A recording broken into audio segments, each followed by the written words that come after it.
بسم الله الرحمن الرحيم. وعن أبي قتادة رضي الله تعالى عنه قال قال رسول الله صلى الله عليه وسلم: إني أحتسب على الله أن يكفر السنة التي قبله، أو كما قال عليه الصلاة والسلام. بزرگان محترم اور برادران عزیز،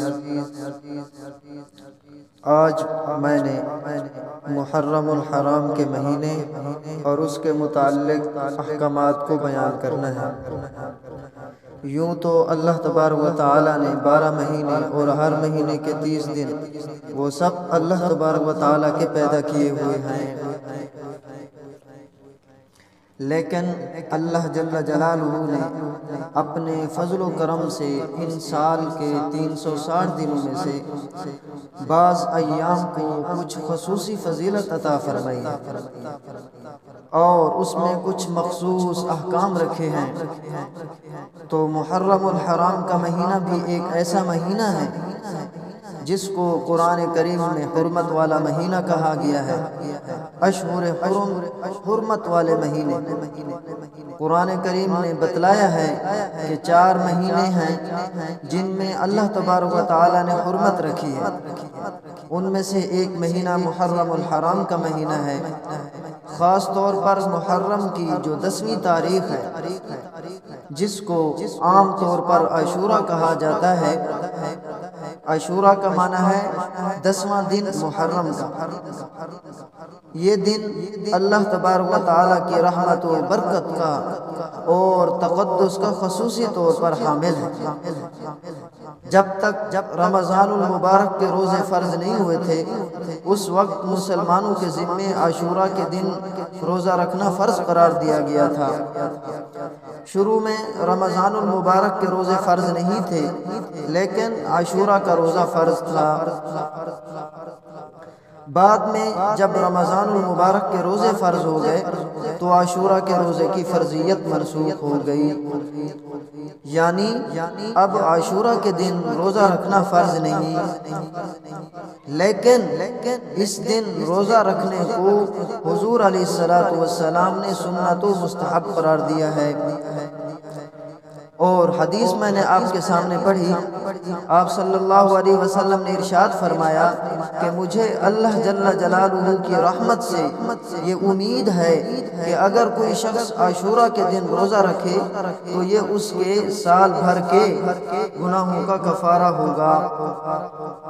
سبحان اللہ! تو کیا ہی فضیلت ہے۔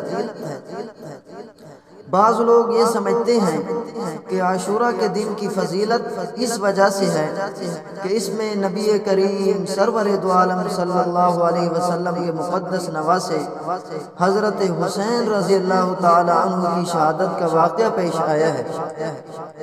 اس وجہ سے وہ سمجھتے ہیں کہ عاشورہ کا دن مقدس ہے اور اس وجہ سے اس کی حرمت ہے۔ تو میرے محترم، یہ بات صحیح نہیں، بلکہ یہ خود رسول اکرم صلی اللہ علیہ وسلم کے عہد مبارک کے اندر بھی یہ مقدس دن سمجھا جاتا تھا۔ آپ علیہ السلام نے کچھ خاص احکام ارشاد فرمائے تھے اور قرآن کریم نے اس کی حرمت کا اعلان فرمایا تھا۔ اور حضرت سیدنا حسین رضی اللہ تعالی عنہ کی شہادت کا واقعہ آپ علیہ السلام کے وفات سے تقریباً 60 سال بعد میں پیش آیا۔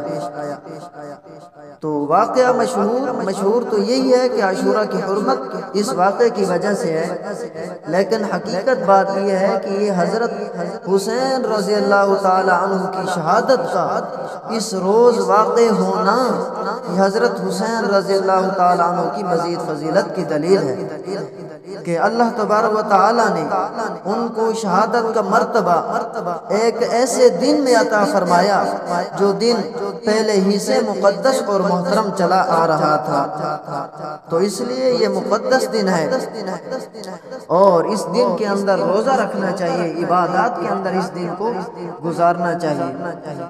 باقی اس دن کی فضیلت کیوں ہے؟ تو ایک روایت ہے، وہ یہ ہے کہ حضرت موسیٰ علیہ والسلام کا جب فرعون سے مقابلہ ہوا تو موسیٰ علیہ السلام سمندر کے کنارے پہنچ گئے اور پیچھے فرعون کا لشکر آ رہا تھا، تو اللہ تبارک و تعالی نے حضرت موسیٰ علیہ السلام کو حکم دیا کہ اپنے عصا کو پانی کے اوپر ماریں۔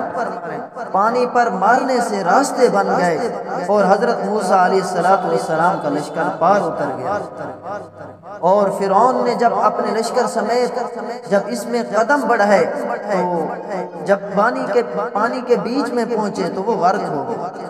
یہ واقعہ عاشورہ کے دن پیش آیا تھا۔ اس کے بارے میں ایک روایت موجود ہے جو نسبتاً بہتر روایت ہے، اور باقی ہمیں اس چیز کی تحقیق میں نہیں پڑھنا چاہیے کہ اس دن کو کیوں فضیلت دی گئی، کیوں نہیں دی گئی، یہ اللہ تبارک و تعالیٰ کے علم میں ہے، ہم اس کے بارے میں نہیں جانتے۔ یہ سب اللہ جل جلالہ کے بنائے ہوئے ایام ہیں، وہ جس کو چاہتے ہیں اپنی برکتوں اور رحمتوں کے نزول کے لیے منتخب فرما لیتے ہیں۔ باقی اب یہ لوگ یہ سوال کرتے ہیں کہ جی آپ صلی اللہ علیہ وسلم نے یہ ارشاد فرمایا کہ اگر میں اگلے سال زندہ رہا تو ایک دن نامے کے دن کا اضافہ کروں گا تاکہ یہود کی مخالفت ہو جائے۔ تو بعض لوگ یہ کہتے ہیں کہ چونکہ اب اس دور میں تو یہود روزہ نہیں رکھتے تو لہٰذا اب ہم صرف 10 محرم الحرام کا روزہ رکھیں گے اور 9 یا 11 کا نہیں رکھیں گے، تو یہ ان کی بات یہ درست نہیں۔ کیوں؟ اس وجہ سے کہ ٹھیک ہے چونکہ اس دور میں یہود روزہ نہیں رکھتے لہٰذا ہم بھی روزہ نہ رکھیں، مشابہت نہیں ہے۔ تو بھائی اصل بات یہ ہے کہ بسا اوقات علت کو نہیں دیکھا جاتا بلکہ خود حکم ہی علت کے قائم مقام ہو جاتا ہے۔ میں آپ کو ایک مثال دے کر سمجھاتا ہوں کہ دیکھو جس طریقے سے سفر میں قصر نماز کی علت مشقت ہے کہ چونکہ سفر کے اندر مشقت ہوتی ہے اس وجہ سے حکم دیا گیا کہ آدمی اتمام کی بجائے قصر کرے، لیکن اب چونکہ خود سفر ہی کو علت قرار دیا گیا ہے، چاہے مشقت ہو چاہے مشقت نہ ہو ہمیں حکم یہ ہے کہ ہم قصر کریں۔ اب اگر کوئی شخص یہ کہے کہ جی سفر میں مشقت نہیں ہے تو اب اتمام ہو قصر نہ ہو، یہ بہتر نہیں ہے، بلکہ نماز قصر ہی ہوگی خواہ مشقت ہو خواہ مشقت نہ ہو۔ تو ایسے ہی چاہے یہود روزہ رکھیں یا نہ رکھیں، ہم نے کیا رکھنا ہے؟ حضور صلی اللہ علیہ وسلم کی جو منشا تھی اس کے مطابق ہم روزہ رکھیں گے، 9 کے 10 محرم الحرام کے ساتھ 9 کا یا 10 کے ساتھ 11 کا روزہ ہم رکھیں گے۔ باقی رہا یہ سوال آگے یہ آ رہے ہیں، بعض لوگ یہ سوال کرتے ہیں کہ جی 10 محرم الحرام اس مہینے کے اندر نکاح کرنا کیسا ہے؟ نکاح ہم کر سکتے ہیں یا نہیں کر سکتے؟